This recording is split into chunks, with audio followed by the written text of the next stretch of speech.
श्री सीताराम चरण कमलेभ्यो नमः। श्री जानकी वल्लभो विजयते। श्री राम राम रघुनंदन राम राम। श्री राम राम भरताग्रज राम राम। श्री राम राम रणकरकश राम राम। श्री राम राम शरणं भव राम राम। श्री रामचंद्र चरणौ मनसा स्मरामि। श्री रामचंद्र चरणौ वचसा गृणामि। श्री रामचंद्र चरणौ शिरसा नमामि। श्री रामचंद्र चरणौ शरणं प्रपद्ये। श्री रामचंद्र चरणौ शरणं प्रपद्ये। प्रेम से बोलिए सच्चिदानंद घन भगवान की जय। धर्म प्रेमी साधक बंधुओं, परम श्रद्धेया मात्र शक्ति धारावाहिक राम कथा का जो क्रम प्रारंभ किया गया था, उसके पिछले अंश में आपने श्रवण किया कि जगत जननी जगदम्बा माँ भगवती सती जी अपने पिता के यहाँ यज्ञ के समय जाकर के अपना और अपने पति का घोर अपमान देखती हैं। अपना अपमान तो फिर भी इंसान सहन कर लेता है, लेकिन जिसके प्रति उसकी अगाध निष्ठा होती है, अपार प्रेम होता है, उसका अपमान वो कभी नहीं सह सकता। इस घटना से माता सती जी इतना क्षुब्ध होती हैं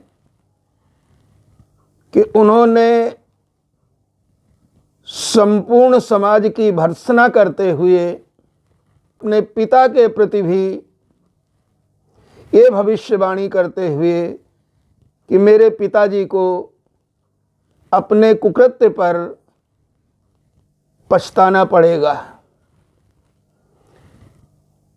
इतना कहने के बाद उन्होंने योगाग्नि में अपने आप को समर्पित कर दिया। भगवान शिव जी के गणों ने दक्ष यज्ञ विध्वंस किया, यहाँ तक कि महाराज दक्ष को भी उचित दंड मिला। ये कथा शिव पुराण में भी विस्तार के साथ प्राप्त होती है।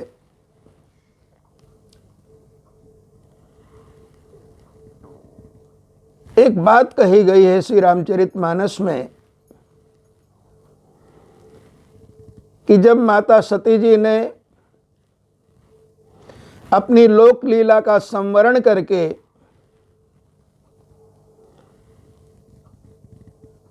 संसार से पधारने लगी, तो उन्होंने भगवान श्री नारायण से एक वरदान की याचना की। सती मरत हरिसन बर मांगा, जन्म जन्म शिवपद अनुरागा। हे मेरे प्रभु, हे मेरे स्वामी के इष्ट देव, हे भगवान नारायण, मैं जब भी जो भी जहाँ भी जन्म लूँ, मुझे अपने स्वामी भगवान शिव जी के चरणों में अपार प्रेम की प्राप्ति हो। यहाँ एक बात ध्यान देने की है, शब्द आया है सती मरत। क्या ईश्वरीय विभूतियां भी कभी मरती हैं? इसका उत्तर है कदापि नहीं। तो फिर इस शब्द का प्रयोग क्यों किया गोस्वामी तुलसीदास जी महाराज ने? तो देखिए,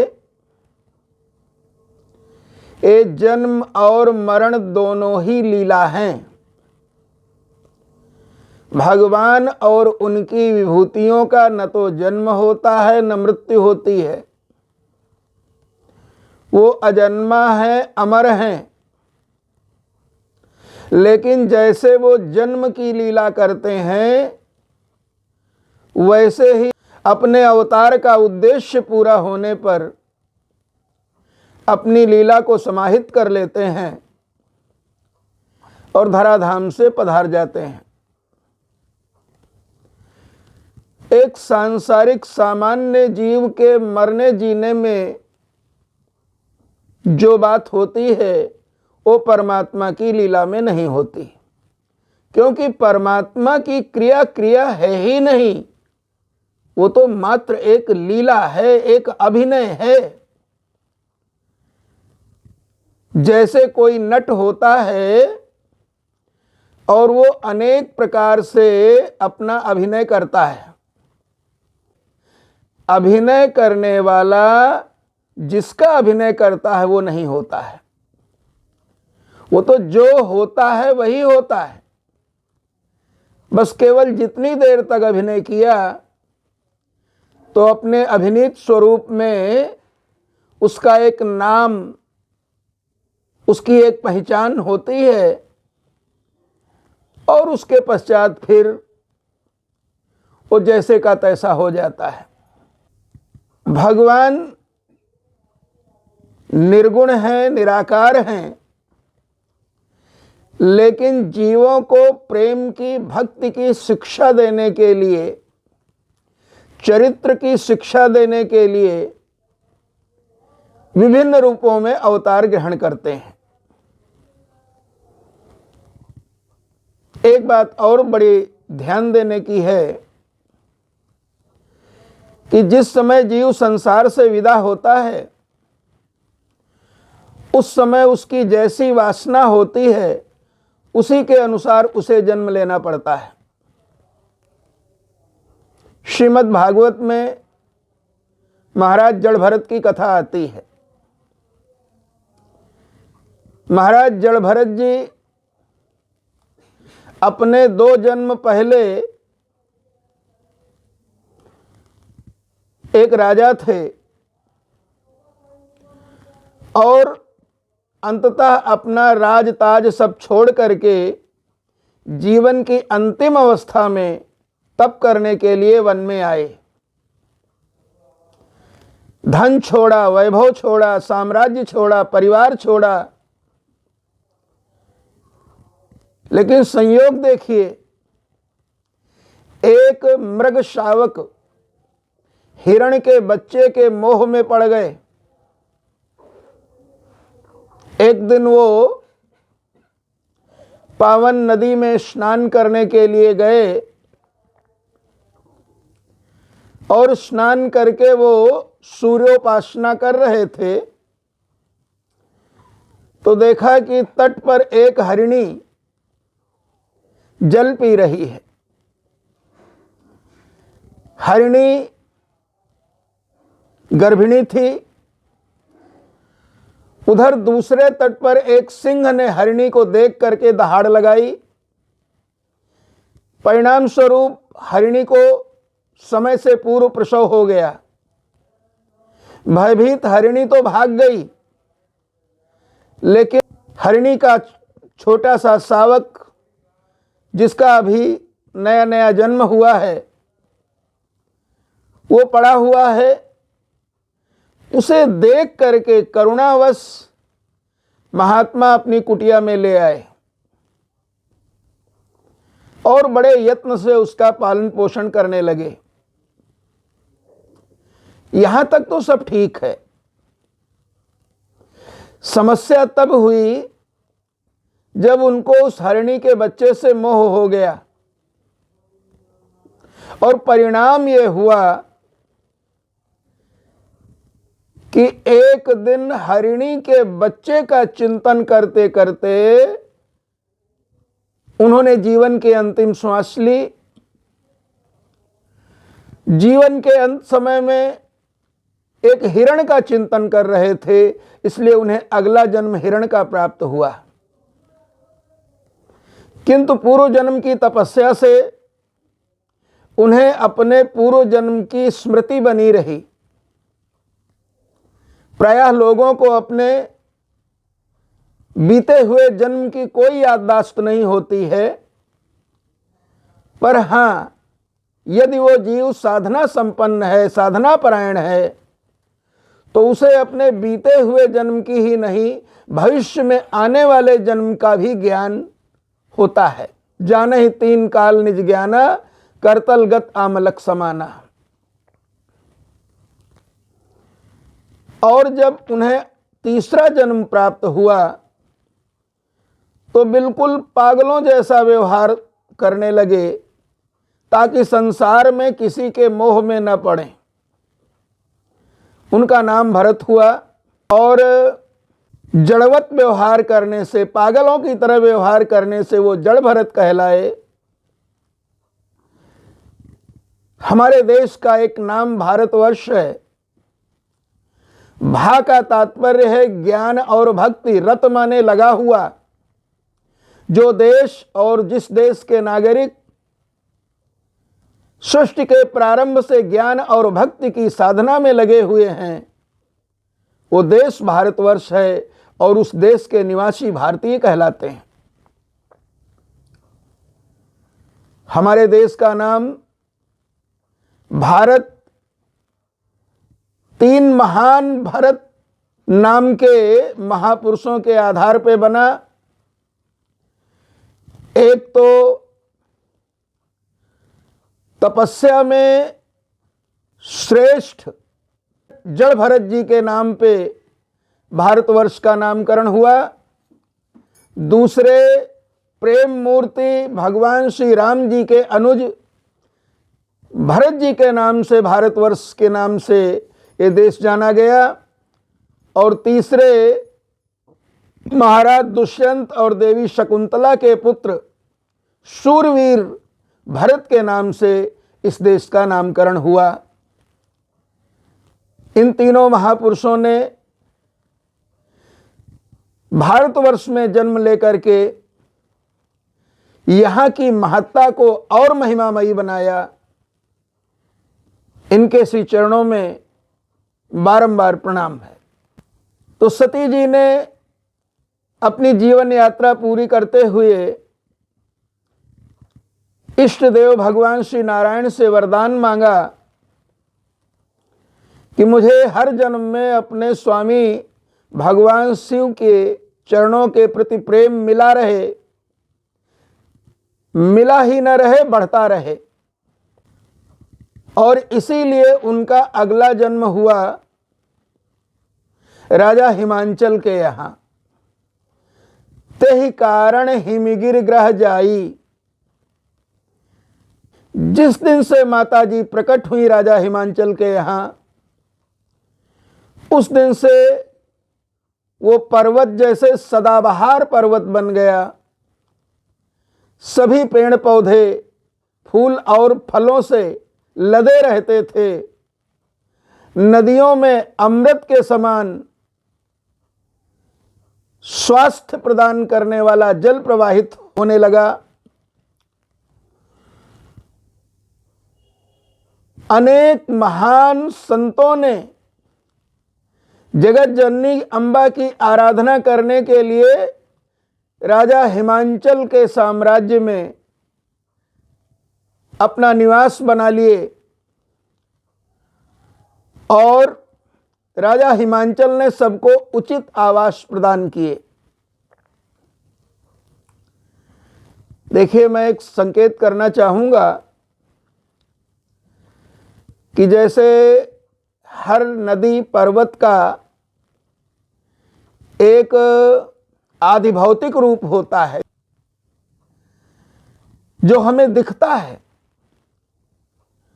और एक उनका दैवीय स्वरूप भी होता है, आधिदैविक स्वरूप होता है, जो दिखता तो नहीं है लेकिन होता बड़ा कल्याणकारी है। उसमें दिव्य रूप में वो देवता विराजमान रहते हैं जिनका भौतिक स्वरूप दिख रहा होता है। तो राजा हिमांचल की धर्मपत्नी का नाम था महारानी मैना। महारानी मैना और राजा हिमांचल के यहाँ उस दिव्य कन्या का पालन पोषण इतने प्रेम से होने लगा कि देखने वाले साधुवाद करने लगे। आज के युग में एक विशेष बात विचारणीय है कि यदि संतान के रूप में पुत्र की प्राप्ति हो तो परिवार में प्रसन्नता की लहर फैल जाती है, किंतु उसी परिवार में यदि कन्या जन्म ले लेती है तो अधिकांश परिवारों की स्थिति ये होती है कि उनके चेहरे पर मातम छा जाता है। ये भेदभाव क्यों? लोग कहते हैं बेटी पराया धन होती है। एक दिन अपनी ससुराल को चली जाती है, जमाई बाबू आकर के बेटी को ले जाते हैं, तो क्या बहू आकर के बेटे को नहीं ले जाती है? क्या बेटा पराया धन नहीं होता है? यह भेद मन में रखना ही बुरा है। कुछ तो ऐसी जातियां हैं, कुछ इस प्रकार के समाज हैं जहां पर बेटियों को आज भी जन्म लेने से पहले कोख में मार दिया जाता है। निश्चित रूप से घटना निंदनीय है, ऐसा कभी नहीं होना चाहिए। कई बार तो उनकी परवरिश में भी द्वैत भाव रखा जाता है। बच्चों को श्रेष्ठ मानते हैं, उसको तरह तरह से प्रोत्साहन देते हैं, उसकी गलत बात को भी सही मानते हैं, और बच्चियों को इतना दबा करके रखा जाता है कि जैसे उनका नारी जाति में जन्म लेना ही सबसे बड़ा अपराध हो। एक सभ्य समाज, एक सभ्य व्यक्ति ऐसा आचरण करे, कोई भी उसकी प्रशंसा नहीं करेगा। निश्चित रूप से ये सारी चीजें निंदनीय हैं। बंधुओं, एक दिन राजा हिमांचल के यहाँ देवर्षि नारद जी पधारे। देवर्षि नारद जी जिनके महिमामय चरित्र को आधुनिक युग के मनोरंजन ने एक मनोरंजक पात्र बना करके रख दिया है, और हमारे सनातन धर्मियों के कान पर जूं तक नहीं रेंगती है। नारद जी तो वो हैं जिन्होंने ध्रुव को ध्रुव बनाया, भगवान से मिलने का रास्ता दिखाया, गर्भ में ही भक्त शिरोमणि प्रहलाद जी को भक्ति का पाठ पढ़ाया, मां जानकी जी को प्रभु श्री राम जी से मिलाने वाले नारद जी हैं। नारद बचन सदा सुठ साचा, सो बर मिलई जाहि मन राचा। और जगत जननी जगदम्बा मां भगवती पार्वती जी को भगवान शिव जी से मिलाने वाले भी श्री नारद जी हैं। महाभारत में एक जगह कहा गया है कि नारद जी जैसा कुशल वक्ता, नारद जी जैसा बुद्धिमान, नारद जी जैसा तपस्वी, नारद जी जैसा भगवत प्रेमी, नारद जी जैसा गुरु संसार में शायद ही कोई दूसरा हुआ हो।